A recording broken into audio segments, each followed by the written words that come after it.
Instead of having a party, I like to be somewhere fabulous or exotic on my birthday, and this year was no exception.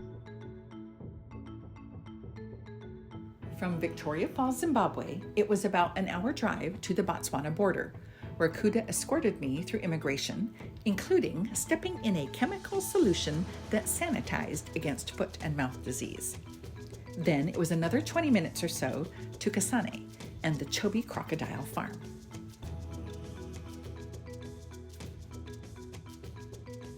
Hi, I'm Sue and I own the Crocodile Farm, and here we teach you everything about the crocodile. It's breeding habits, feeding habits, mating habits, and why they're important to us as a health benefit and also to the environment. So we are here today to learn all about that.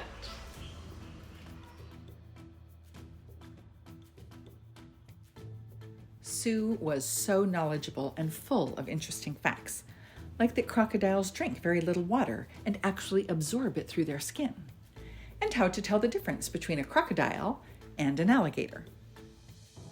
So first is the shape of the head. They are much more rounded in shape. Second is teeth. All crocodiles' top and bottom teeth are outside, whereas alligator only top are out, bottom are in. So they always look like they're smiling at you, whereas a crocodile looks like a T-Rex, he's going to eat you. Both species lay eggs, but how they nest is different. She also talked about their bones, like how heavy their heads are, and had me pick up one to demonstrate, as well as put my arm inside.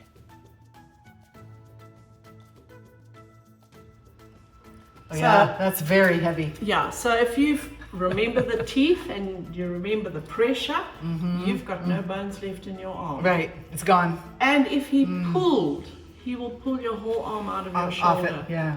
Wow. The bones are rock hard, and their spines are designed to protect their inner organs. All right, so that's the tongue that I'm pushing up and down. So the tongue is attached to the bottom skin. So he doesn't bite his tongue when he's eating. We do. There's the ear right behind the eye. So crocodiles do have ears. Nostrils obviously in front, eye, ear, and tongue. So what we're going to do first, he's got a bit of an attitude today. We are first going to gently touch him here. Please don't poke, don't push, because you are hurting internal organs. We are going to feel the bones on the back. So finger down the back. So now you're feeling the bones. We are going to talk about those a bit more intensely. Yeah, they're a little spiny. Yeah. So, yeah, a little protection. Mm-hmm. And then you said Under. the belly? Yeah, right under.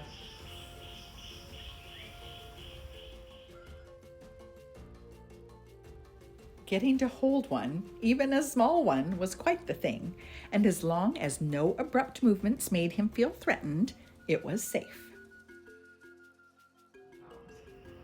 He said he had a bad attitude today. Hopefully not while I'm holding him. It's cooler today.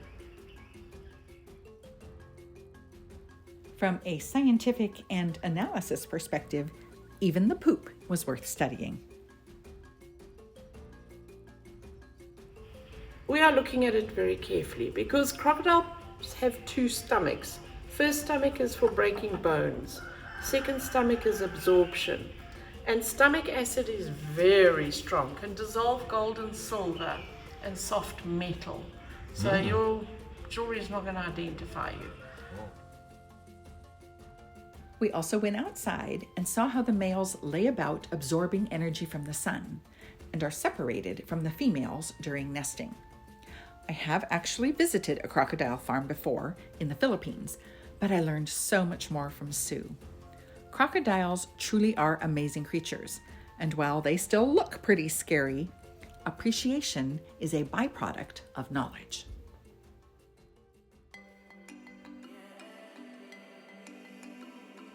The learning continued at our next stop. Do trees tell stories? The gnarled, massive baobab tree in front of the Kasane police station certainly does, as it was hollowed out in the late 19th and early 20th centuries and used as a makeshift holding cell for up to 14 prisoners at a time. Often called the tree of life throughout Africa, baobabs can store thousands of gallons of water and live for hundreds of years, and you can find them interspersed around the countryside.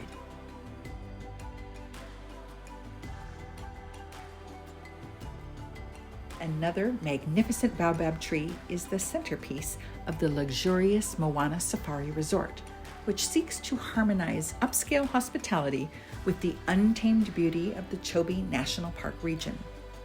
As I waited for my cruise, I took a few minutes to wander around and was suitably impressed with the contemporary safari aesthetic and palatial feel of the indoor-outdoor amenities.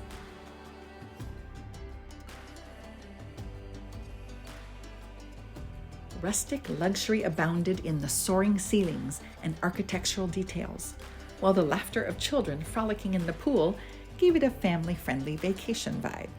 And obviously, being right on the river, it was the launching point for different styles of boats offering different styles of cruises.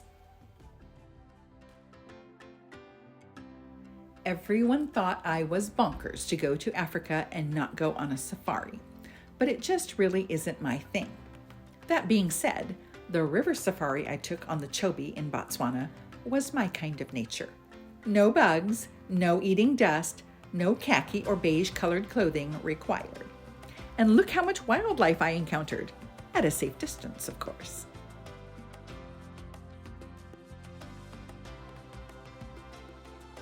Because no one else signed up for my particular cruise, Kuda and I had a private tour with our pilot, who had eagle eyes and pointed out lots of things we might have missed. The herds were pretty easy to spot, and we saw 3: water buffalo, red lechwe, which is similar to an impala, but with short legs in the front and longer legs in the back, and hippos, which we were able to get the closest to and had an excellent view.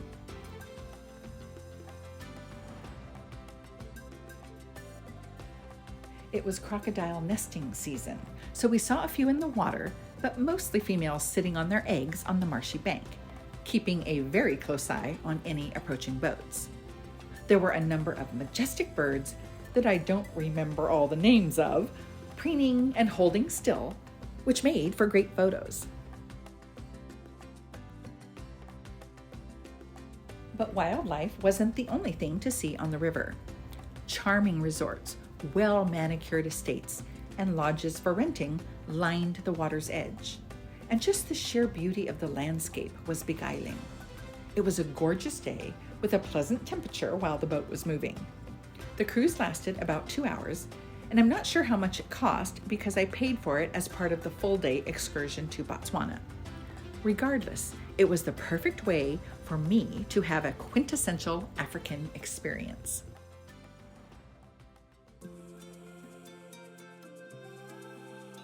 After being dropped off at the Moana Resort boat launch where we started, we got back on the road to head toward the border, go through formalities again, and finish the drive back to Victoria Falls in Zimbabwe. On the drive, we got really lucky twice with wildlife sightings. The first instance was a small herd or maybe family of elephants crossing the road. It happened so fast that if we had been 2 minutes earlier or 2 minutes later, we would have missed it. Then, not too much further, we saw another small herd, this one of giraffes grazing in the trees. And one cheeky fellow walked right up to the side of the road and posed for pictures, holding immobile as if waiting for his close-up.